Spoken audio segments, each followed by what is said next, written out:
I got one chasing me. I got one chasing me.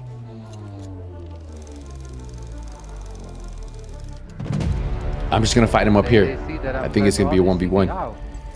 Yeah, I'm just going to fight him up here. The fuck? They see me how? They see me. This is what I don't understand. We all, right? Too much strafing. Oh, his boy came up. I got one more on me, guys. Ooh, not today. Yo, you had to see them up here. They came for it. They came for it. Ooh, got an emote on them real quick. There's two more somewhere.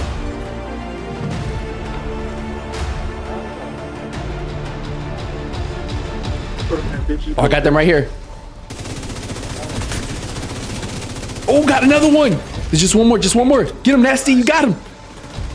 Let's go. Yo, I'm coming up behind them. I think they're focused on you. Oh, you guys went down. I got one. Oh, they're chasing me. They're coming for me now. I still got it, boys. Oh.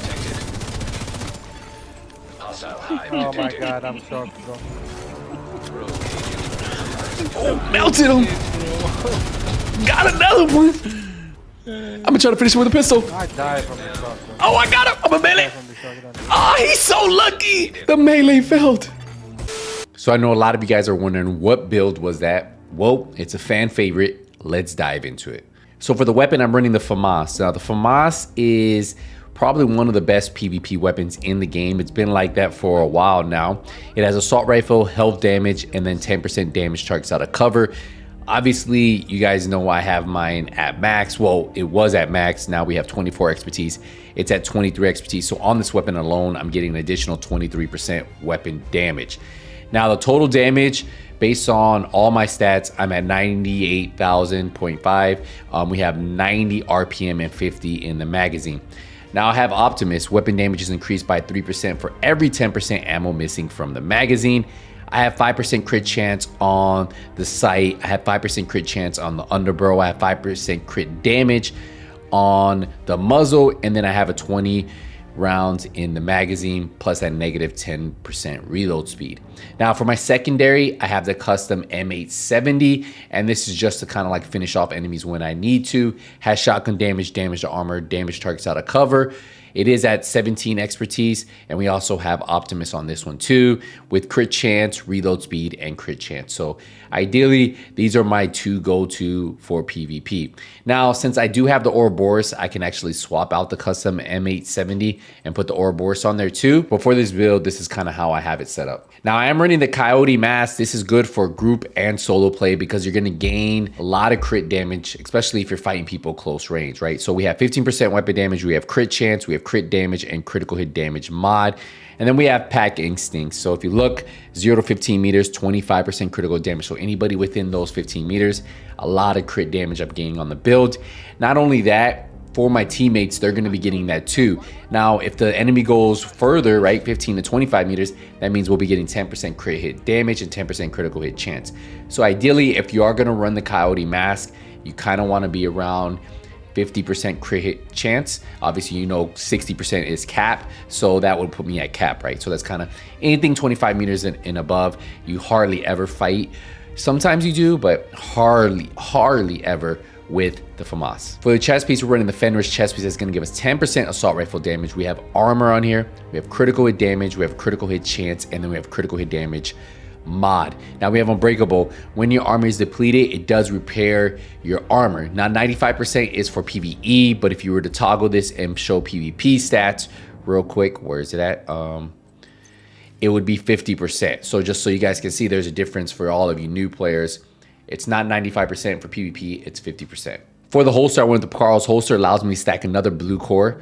I get 10% skill haste, and then I have critical damage on here, and then weapon damage. So I'm getting 15% weapon damage. I have a blue core, and then I get that critical damage. So ideally for this build, it works great, and that's why I'm sitting at 1.6 million armor. For the knee pads, we're running with the Fox Pair knee pads. It's gonna give us weapon damage, 8% damage targets out of cover, and then 6% critical hit chance right here. So ideally, this is an amazing piece to put on this type of build. You're gonna hit hard, and you'll see the difference when you run it, even though we're not taking advantage of that rifle damage. Now I am running a 2-piece Walker and Harris, so you'll see I have 5% weapon damage and 5% damage to armor on here. We have armor, we have crit chance, we have critical hit damage. And the reason why I like running the 2-piece Walker and Harris is because it allows me to get another crit hit chance roll on here. If I were to roll something like the contractors, I would actually be missing out on critical hit chance, because I would have to either put critical hit chance there for that critical hit damage. I like the Walker and Harris. It just fits better with the build and allows me to reach that 50% plus range of critical hit chance on the build, allowing me to crit more. So just something for you guys to keep in mind. Now on the SMG build, that's why on my SMG build, I do run the contractor gloves over the Walker and Harris, because I'm already at that cap. I think I sit at like 58% critical hit chance on that build. And then for the backpack, we have the Matador backpack. This is our second piece of Walker and Harris. We have armor, crit chance, crit damage, and critical chance on here. Now, the reason I do like the Matador backpack versus the regular Adrenaline Rush, it gives you 2% more per enemy. So it's a total of 6% if you have 3 enemies. Now, if you have the regular Adrenaline Rush, it's 10%. So ideally, for me, perfect Adrenaline Rush gives me a little bit more survivability, especially when you get in those areas when they almost have you down and your Adrenaline Rush procs. A lot of survivability there. If you want to go straight damage, you can switch this up however you want, but ideally the survivability you get from the Matador is very impressive. For the skills, I either run the decoy or I run a pulse. It depends on what my team needs. If we're just all running random skills, then I'll run a decoy. If we need a pulse, I'll switch to pulse. And then I definitely pair it up with a defender drone, because remember, the defender drone is going to give you PvP damage reduction of 12% on this build right here. So that's why for me, it works out really good. I also have 6% damage reduction in the feed slot. We have 10% health, 7% duration. And then I do have this at expertise 15 for an additional 15%. But you remember that all gets changed once it goes into the PvP modifier. So where PvP damage reduction is at 12%. So still very good on this build when it's active. That could be the difference between you winning gunfights and losing gunfights. So if we go to the weapon, you'll see we're at 56% crit chance, 134% crit hit damage. Ideally, I could actually drop this down to 50% since I am running that mask. So something for you guys to keep in mind. If I want to stay at 56%, because in PvP you fight really close range and no one else is running the Coyote mask, then ideally that's where I would probably stay around 56. But typically when I run this build, I do run 56% crit hit chance and 134% crit hit damage, 75% headshot damage, 5% armor damage, 21% health damage, and then 18% damage to targets out of cover. So that's where we're getting a lot of our damage on the build. We're sitting at 1.6 million armor. So overall, it is amazing. Again, if you want to increase that critical hit damage and reduce that crit chance down to 50%, you can. And then you just swap that out right there.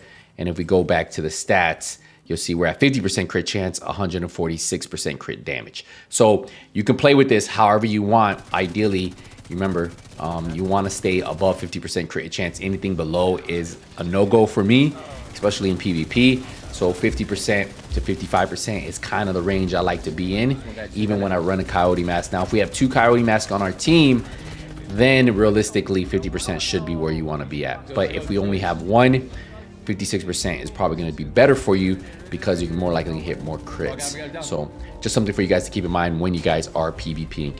But that's the build right there, guys. If you guys have any questions, let me know. Still one of the best PvP builds in the game. And remember, you guys can actually put more armor on this build if you need. If you feel like 1.6 million armor is too low for you, that's where you guys could add. You saw the Foxfur knee pads were red. You could swap that to blue, and then you'll have 1.8 million. So I go from 1.6 to 1.8 for PvP, especially if I'm running Unbreakable. That's kind of my fluctuation area that I like being in, especially since most of the time we run in a group. So something for you guys to keep in mind. All right, we're gonna wrap it up here, guys. Appreciate the support, appreciate the love. I'll see you in the next one. Nothing but skills out.